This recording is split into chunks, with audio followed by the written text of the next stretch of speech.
Hi வணக்கம். எல்லோரும் எப்படி இருக்கீங்க? நல்லா இருக்கீங்களா? கோடை விடுமுறை முடிஞ்சு ஸ்கூல் திறந்தாச்சு. எல்லாருக்கும் ரொட்டீன் லைஃப் ஸ்டார்ட் ஆயிடுச்சு. சரி, இன்றைக்கி கதைக்குள்ளே போகலாமா? சுமங்கலி பிரார்த்தனைன்னு எல்லோரும் கேள்விப்பட்டிருப்பீங்க.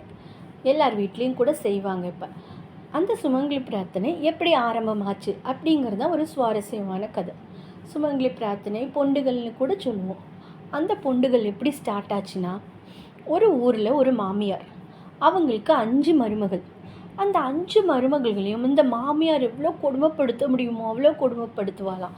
அது மட்டும் இல்லாமல் அவங்களுக்கு ஒரு வாய் சாதத்தை கூட உருப்படியாக கொடுக்க மாட்டாளாம். பழைய சாதம், மிஞ்சி போனது, அந்த மாதிரி இத்துணூடு தான் கொடுப்பாளாம்.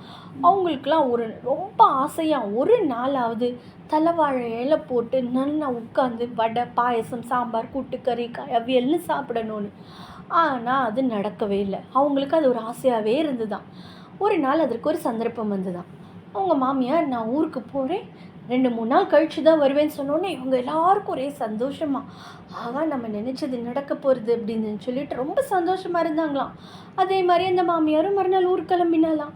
இவங்கெல்லாம் அன்றைக்கி எல்லாம் பேசி காய்கறி எல்லாம் வாங்கி வச்சுட்டு மறுநாள் சமைச்சு சாப்பிட போகிறோம் அப்படின்னு சொல்லிட்டு மறுநாளைக்கு நல்லா தட்டை புடல் விருந்து, வடை, பாயசம், அப்பளம், கூட்டு, கறி, காய்னு எல்லாம் பண்ணிவிட்டு தலைவாழை இலையை போட்டு எல்லாம் பரிமாறி சாப்பிட உட்காந்து ஒரு வாழை எடுத்து வச்ச சமயம் டம் டம் டம்னு கதவை தட்டுற சத்தம்மா.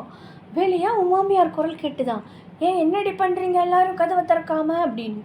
என்னடா இது, ஊருக்கு போன மாமியார் அதுக்குள்ளே திரும்பிட்டாளேன்னு அவங்களுக்கு அப்படியே பயத்தில் அப்படியே நடுங்கி போய் அப்படியே பறந்துட்டாளாம் அந்தரத்துக்கு 5 பேரும். இந்த மாமியார் கதவை தட்டி தட்டி பார்த்துட்டு திறந்துன்னு வந்து உள்ளே வந்து பார்த்தா வாழை இலை போட்டிருக்கு, எல்லா சாப்பாடெல்லாம் பரிமாறி இருக்கு. ஆளை காணுமேன்னு பார்த்தா மேலே அந்தரத்தில் எல்லாரும் நிற்கிறாளாம்.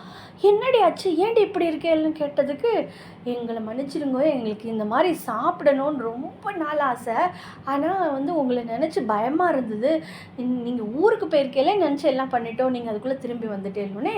அவன் மாமியாருக்கே பாவமாக போயிட்டான். சரி சரி வாங்க வந்து சாப்பிடுங்க வாங்கடி, நான் ஒன்றும் சொல்லலைன்னொன்னே, இல்லை எங்களுக்கு பயமாக தான் இருக்குது, நாங்கள் போனதான், இனிமேல் ஒவ்வொரு வருஷமும் எங்களை நினச்சி எங்களை அது ஒரு பொண்டுகளை பண்ணுங்க நீங்கள் அந்த மாதிரி, அப்போ நாங்கள் வந்து சாப்பிட்றோம் அப்படி சொல்லிட்டு அந்த 5 பேருமே மறைஞ்சு போயிட்டாலாம். அதுக்கப்புறமா தான் பொண்டுகள்லாம் பண்ணுற வழக்கம் வந்துதான். அதிசய பொண்டுகள், அதிசய பொண்டுகளான அந்த மாமியாரும் ரொம்ப வியந்து போனாங்களாம். அந்த மாதிரி அந்த ஒவ்வொரு குடும்பத்துலேயும் இந்த மாதிரி ஒரு சுப நிகழ்ச்சிகள்லாம் நடக்கிறப்ப அந்த குடும்பத்தில் உள்ள முன்னோர்களை நினச்சி அப்படியே அவங்களும் வழி வழியாக இந்த மாதிரிலாம் பண்ண ஆரம்பித்தாங்களாம். இதுதான் இந்த அதிசய பொண்டுகளோட கதை பிடிச்சிருந்தா லைக் பண்ணுங்கள், கமெண்ட் பண்ணுங்கள், ஷேர் பண்ணுங்கள், சப்ஸ்கிரைப் பண்ணுங்கள். நன்றி, வணக்கம்.